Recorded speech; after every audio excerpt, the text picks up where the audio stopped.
humility. His philanthropic endeavors and dedication to societal progress underscored his belief in using his influence for the betterment of others.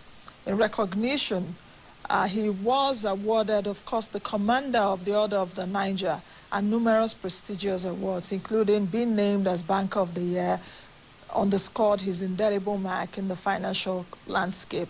He was born in 1966 in Ikwere local government area of Rivers State. Dr. Nwigwe's journey to prominence was characterized by resilience and a relentless pursuit of excellence. His educational pedigree, including degrees from esteemed institutions such as Harvard Business School, University College of North Wales, and the University of London, laid the foundation for a career defined by innovation and foresight. In the wake of this tragedy, tributes pour in from all corners of society, from President Bola Tinubu to state governors to Dr. Ngozi Okonjo-Iweala. Their outpouring of grief is a testament to the profound impact Dr. Nwigwe had on all who crossed this path. The Central Bank of Nigeria's governor, Dr. Olayemi Cardoso, echoes the sentiment of a nation in mourning, extending heartfelt condolences to Dr. Nwigwe's family and his loved ones. Alongside Dr. Nwigwe, we also mourn the loss of Abimbola Ogunbanjo, a respected figure in Nigeria's corporate sphere. His contributions to the Nigerian Exchange Group and various non-profits exemplified his commitment to excellence and service. A former group chairman of Nigerian Exchange Group, that's the NGX Group, has resulted, of course, that resulted from the demutualization of the Nigerian Stock Exchange between 2021 and 2022. He obtained his law degree from the University of Lagos and a Master of Laws degree from the London School of Economics. He served as the NSC's National Council President from 2017 to 2021. He was also on the boards of various non-profits and international companies, such as Better Glass PLC and the University of Buckingham Center for Extractive Studies Advisory Board. As we grapple with the enormity of these losses, because not just the loss, may the legacy of Dr. Herbert Nwigwe and Abimbola Ogunbanjo serve as a beacon of inspiration for the generations to come. Though they may have departed this world, their indomitable spirits and enduring impact shall continue to illuminate the path forward for all who follow in their footsteps.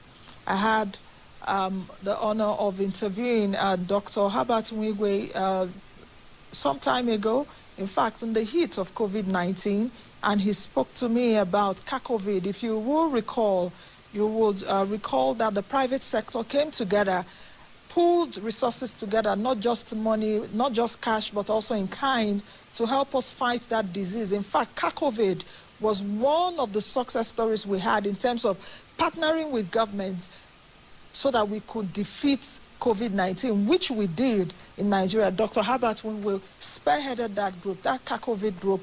Just take a listen to a short excerpt of the interview I had with Dr. Herbert Nwigwe on COVID-19 and what the partnership, the banking sector as well as the private sector in Nigeria did at that time. Take a listen.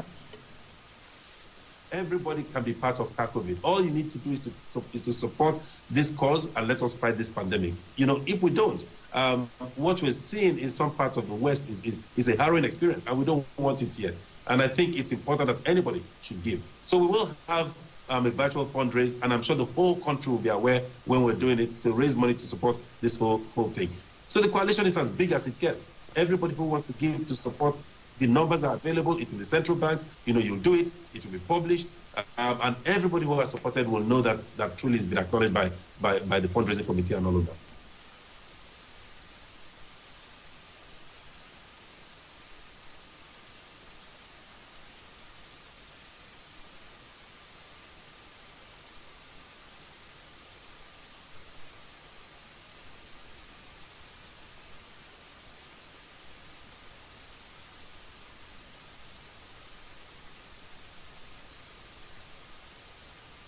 All right, that was Dr. Herbert Nwigwe there speaking to me in 2020 about CACOVID. This loss is also a personal one for me. But I have the former CIS president, Chartered Institute of Stockbrokers, Mr. Olatunde Amolegbe, joining me on the program. Mr. Amolegbe, thank you and good morning. Thank you for joining us on today's edition of the program. Good morning, Nancy. Thanks for having me. Mr. Amolegbe, I would like you to speak about Dr. Herbert Nwigwe as well as Mr. Bimbola Ogunbanjo, who was the former chairman of the NGX. And I know that you are the former president of the CIS, so you saw the transitions. You even saw when Herbert Nwigwe came to the market, talking about Access Holdings and all of that. Speak to me about what you feel, how you feel since you heard that news, I think on Saturday when it broke. I think that you've done a very good job of describing the personality of Dr. Nwigwe. Obviously, he was a banker par excellence. He was a visionary and a great executor. I've said to people that those two qualities of being a visionary and being an executor aren't two qualities you find in too many people at the same time. Because it's one thing to be able to dream, it's another issue entirely to be able to execute on your dream. And he was able to do that, obviously. All the people that had followed him, all the people that believed in the dream, have obviously benefited immensely from the execution of those dreams. In addition to some of the qualities we've also mentioned, we've also seen the fact that, beyond being a thorough professional, he was also apparently a very friendly person, someone with no airs, and someone that is extremely approachable, a mentor to so many young people, a role model to so many of us in the finance industry. So his demise is a great loss to the finance sector, not only in Nigeria, but obviously worldwide. As I've mentioned, he and his partner, Mr. Imokwede, took an ailing bank, that was about going under, and grew it to obviously the largest bank in terms of total assets, as you have mentioned, in Nigeria. And that bank is already on its way to obviously also becoming one of the most profitable. So that's not an easy feat to accomplish at all. And obviously, Dr. Nwigwe also has his hands in so many other non-banking activities that impacts people's life positively. So clearly, this is a great loss for the finance sector. Access Bank is probably the only bank that is quoted in Nigerian Stock Exchange that every 5 years they will come out and show what their strategic plan is. And after 5 years, they will come back and tell you that, look, this is what we intend to do. This will be the result of what we plan to do. And then after 5 years, they will come. We told you in 5 years we're going to do this. This is what we have achieved. In the next 5 years, this is where we're going to be. That takes people of courage to be able to do that. And so this clearly is a huge loss for the nation and the world at large. You also spoke about. So my condolences, obviously, to the family of Dr. Nwigwe, to the capital market at large, and to all that, I've had the pleasure of knowing him. We pray that he rests in peace in the bosom of the Lord. You also spoke about Mr. Ogunbanjo, obviously the immediate past group chairman of the NGX. We had direct relationship with him because obviously he spearheaded and saw to the conclusion of the demutualization process that led to the privatization of the NGX. So all of us as market practitioners have had to see direct benefit from his efforts, from his vision, from his ability to take that very, very complicated process from the very beginning to the very end. That will stand as a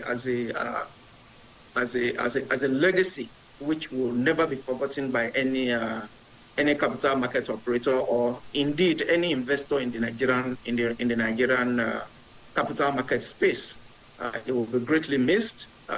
He was a jovial and easygoing person. He was someone that most of the operators could easily relate to. Our condolences again goes to his family, both extended and nucleus, and the legal profession, which he was also a prominent member, and the capital market at large, and the Nigerian people. How is the market taking it this morning? Because I'm trying also to look at Access Core. I'm taking a look at their share price at the morning to see how the market is reacting, and I'm seeing about 23 naira 40 kobo for its share price at intra trade is down about 1.35. So speak to me about that. How is the market taking this tragic loss, these tragic losses? Because not just one, these are two giants of the Nigerian capital market that just unfortunately passed in the same circumstance.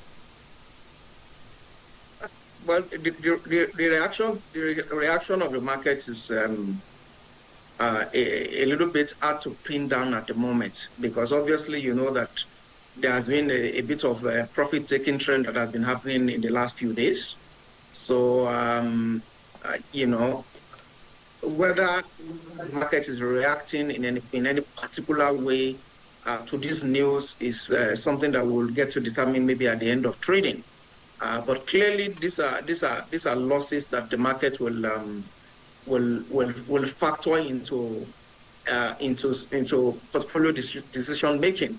But having said that, we all know that Access Bank, for instance, is a bank with very solid corporate governance structure, and those corporate governance structures will ensure that there are no negative blowbacks from this. So I do not see a situation where there's any reaction that is unexpected from this situation. So the market has the capacity to be able to absorb this news and put it in proper perspective. So I would not expect any investor to take any knee-jerk reaction regarding any company that this gentleman might be involved in directly or indirectly. These are companies that have very, very good corporate governance structure that should be able to take care of any situation such as we're having to endure at the moment. On the formal statement that was done over the weekend by Access Holdings, the company said that there would be an announcement definitely in the next few days about who the acting CEO would be. They got a lot of backlash, especially on social media. What do you have to say about that in terms of succession and what the company did right in terms of giving the public that kind of information? Because it's a publicly quoted company. So when people were like, that's not the place to say that, what do you think about that? That they would have said that on a different statement and all of that? We must understand the fact that Access Bank is not only a Nigerian company. I'm sure there are foreign portfolio investors that have Access Bank in their portfolio, and the way things might be different from the way we perceive it in Nigeria here. So I think it is appropriate for the organization not to want to leave a gap and try to provide assurance to the markets and to investors that they are on top of issues.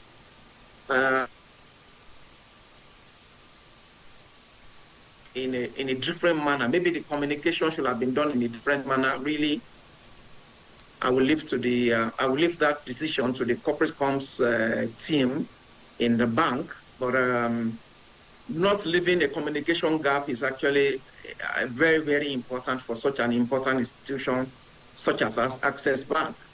It's a global organization with businesses in several African countries and even beyond, and shareholders in several countries, beyond Nigeria. So it is important that the organization gets in front of the communication and provide the necessary assurance that things are being done in a proper way. So, and I think that that could possibly have advised the reason why the communication came out the way it did. People will have their own different opinion about that, but this for me is my initial reaction to the manner they have done it. So how did the market, or how is the market taking it? I guess you must have also spoken to some of your colleagues over the weekend when that news broke, and when you also saw that statement. Was it the right thing to do? Did it sort of calm the market? Because we know that, for every serious organization, corporate organization, even a country, as it were, we all recall what happened even when President Yar'Adua died in this country some years ago, and there was a handover, as it were. President Jonathan stepped in even before he died. So how are you and your colleagues in the market also taking that news? And perhaps who would even succeed, as it were? I think the way we as operators are seeing it is that, as we expected, there's, like I mentioned, Access Bank is a company is a bank with good corporate governance track record, and the assumption is that succession planning is already part of this corporate governance structure that the bank has. And what the statement is trying to say is to reassure us that that is already there. How they roll it out in the next few days or weeks is what we should await. What they are trying to say is, they are not expecting that there will be any gap.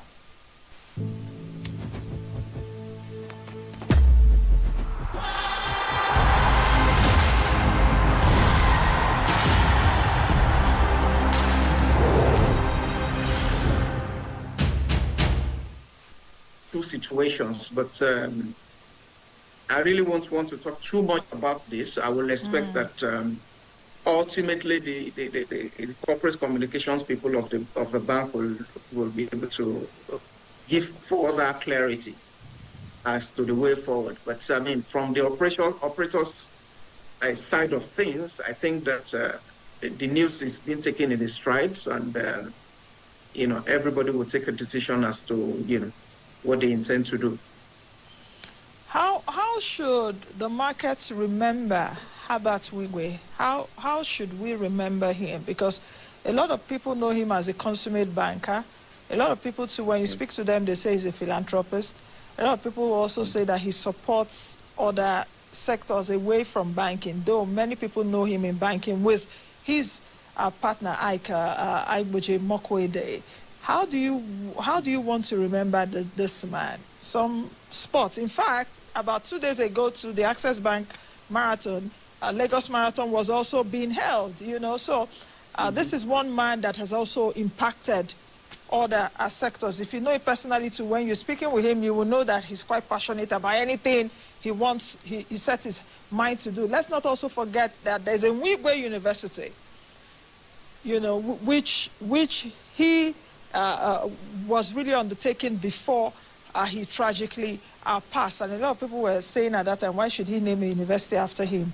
But now I think we all know better. So what do you think, sir? As I mentioned, he was obviously a visionary. He was also someone that was passionate about the country itself. Excuse me. Sorry about it, sir. I guess we should give you a break. Okay. I think we should give Mr. Molegbe a break, but while we do that, perhaps we should also just take a quick break for just a few seconds and come back and see if we can continue with that.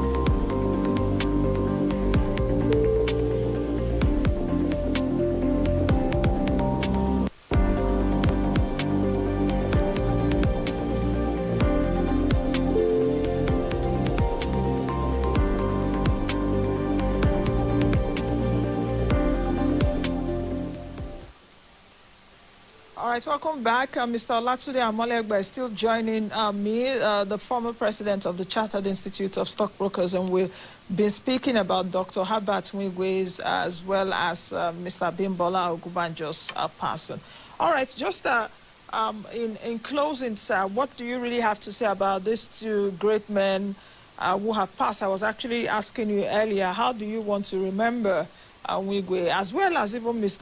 Ogunbanjo? It's such a really tragic loss for us as a country, not just with Dr. Herbert Mwigwe, his wife and his son, you know, living very devastating. His parents are still alive, and his father, I think, was a former Director General of the Nigerian Television Authority. That's for Dr. Herbert Mwigwe. So it's such a tragic loss for the family at this time. Absolute tragic loss. For the family, for the nation, and the world at large. Aside from the very large footprints he has left in the finance sector, and obviously he has left an extremely large footprint that, you know, can never be forgotten.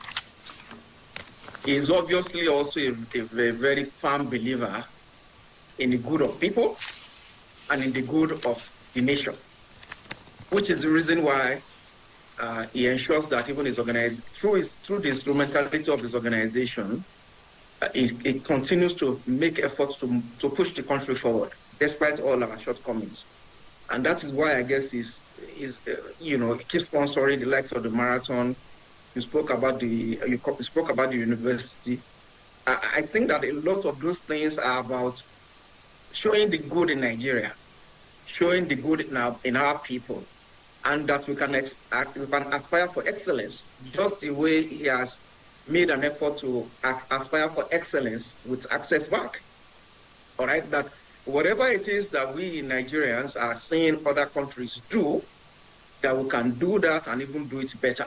And that is why he keeps getting involved in a lot of these things. I had discussions with some of my colleagues regarding the Wigwe University you mentioned, and you know, our conclusion is that his aim with the university is probably to also set a standard. What I would say that possibly the highest standard regarding private tertiary education in the country, a standard that other institutions can follow, because obviously that is the sort of person he is. He always aims for excellence and ensuring that he sets the standards for others. So, and I believe, quite frankly, that is the way he will be. He will be remembered as an individual. And obviously, he will not have been able to do all the things he's done without the support of his family, that is his wife and his children. You know, so you know, we have to you know, also bear that in mind and remember them and continue to pray for the soul of the departed, and the ones also pray for strength for the ones that are left. You know, so.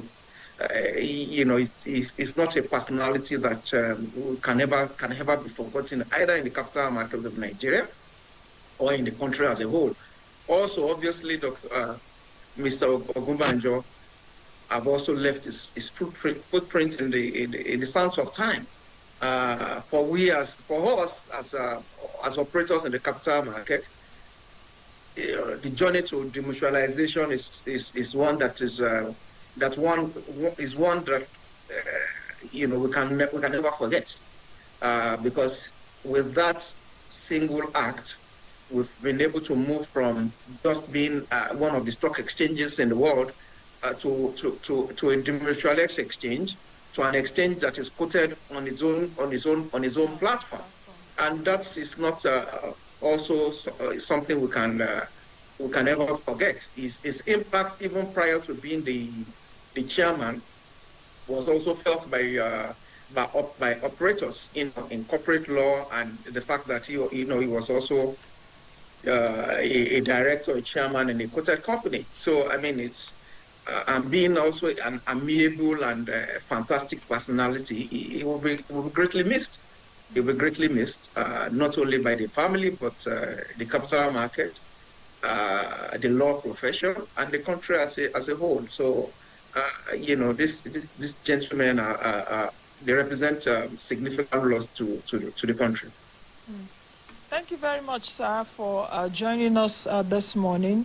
My condolences again to you and your colleagues, and of course to the Nigerian capital market. It's such a tragic loss. I had to, over the weekend, communicate with the acting CEO of the exchange, and everyone is really somber and really sad at this time. But thank you very much for joining us, and a heartfelt condolences to the Mwigwe family, the Ogubanjo family, as well as their loved ones at this time. May their souls really rest in peace. All right, let's move over to another story. Côte d'Ivoire has clinched the African champions. At least Côte d'Ivoire now is the African champions, of course, for the third time in their history. Côte d'Ivoire's journey from obscurity, as it were, from zero to hero to triumph is truly remarkable. The tales of triumphs, the peaks, and the unexpected shocks, and the thrilling surprises have made for a captivating viewing. The Super Eagles have now faced defeat in 5 out of 8 AFCON finals while securing victory in 3. The Super Eagles were the runners-up yesterday. They'll be going home with $4 million. If we had won, we would have gone home with $7 million. But don't forget that there have been also cash gifts from different corporate organizations as well as state governments.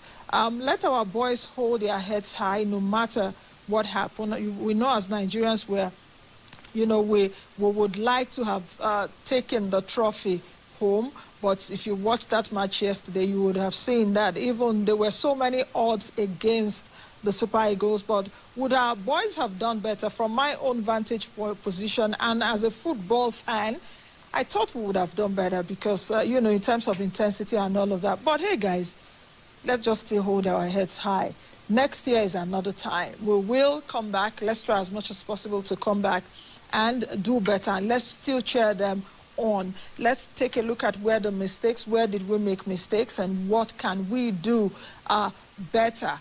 For Côte d'Ivoire, for example, that was the third time I think they were going to win it. Third time yesterday, so they've joined our club as it were. We're 3 times winners. Morocco will be hosting next year.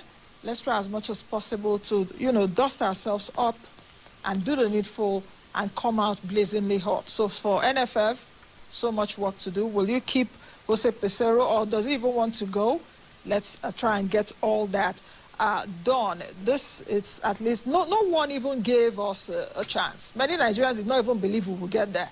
So we actually got to the finals. However we did it, we got there and we took second place. Let's just dust ourselves and take ourselves up. I can imagine if we had won, it would have given us something to cheer us up, because the economy is not smiling now. I had said on Friday, I was talking to some people that if we win on Sunday, I know that Nigeria will be in frenzy for the next 72 hours because we'll all be happy. But second place is not also bad. I know we're very proud people. Nigeria, they carry last. No grief for anybody, but next year is another time. So Let's just keep our heads high. We're Super Eagles, isn't it? We soar. So let's come out again next year. All right, let's continue. President Bola Tinubu has reassured Nigerians that his administration is determined to make Nigeria a net exporter of food to other countries. Despite the soaring prices of food, the president noted this while hosting the leadership of the Tijaniya movement in Abuja. He said that his administration's priority is to ensure self-sufficiency in food production through massive investment in the agricultural sector.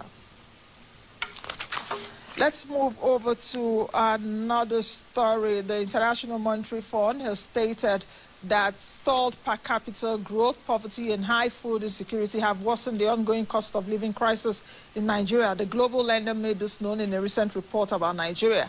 The report said that the low revenue collection has hampered the provision of services and public investment. Furthermore, the IMF advised Nigeria's central bank to settle overdue foreign exchange backlogs to rebuild trust in central bank and the naira. The Minister of Innovation, Science and Technology, Uche Nnaji, has expressed concern over the low representation of women and girls in science-related professions, emphasizing that the country is yet to attain gender equality in science and technology. He made this remark in commemoration of this year's International Day for Women and Girls in Science, themed Women and Girls in Science, a New Era for Sustainability. Our correspondent, Norman Major, tells us more. Women have made tremendous progress towards increasing their participation in higher education, but still are underrepresented in science and technology. The International Day of Women and Girls in Science is commemorated every 11th February as a global initiative aimed at recognizing and promoting the vital role women and girls play in the field of science. It's a reminder of the importance of diversity and inclusivity in the scientific community. It recognizes that women and girls have made significant contributions in technology throughout history. In commemorating the day, the Minister of Innovation, Science and Technology, Uche Nnaji, reminds Nigerians of the power of gender equality in the world of scientific research and innovation. As we commemorate the International Day for Women and Girls in Science, we embark on a journey towards a brighter, more sustainable future. The theme of this year, Women and Girls in Science Leadership, a New Era for Sustainability, underscores the pivotal role women and girls play in shaping our science landscape. From pioneering research to innovative breakthroughs, women have always been at the forefront of scientific discovery. Today, we recognize and celebrate the countless women and girls who have made and continue to make significant strides in science and technology. The female population in Nigeria contributes over 49%. That is almost half of our population. For this reason, we cannot afford to overlook the vast reservoirs of talent and potential of our women and children and girls. According to the minister, the International Day of Women and Girls in Science not only celebrates the achievements of women in science, it reaffirms the commitment to voices and talents unheard in the quest for knowledge and innovation for women empowerment. Each woman and girl has a unique voice and perspective to contribute to the scientific discourse. To all the young girls out there dreaming of a future in science, know that your curiosity, intellect, and passion matters. He acknowledged the contributions made by female scientists, encouraging the next generation of girls to pursue careers in science and innovation by breaking barriers. To all the women and girls in science, know that your contributions are invaluable. Your presence is essential, and your potential is limitless. Together, let us continue to champion diversity. Let us break down barriers, challenge stereotypes, and create pathways for success for all. There is need for gender equality and empowerment of women and girls for not only economic development, but to progress goals and targets of the 2030 Agenda for Sustainable Development. Norma Omeje for Moneyline with Nancy.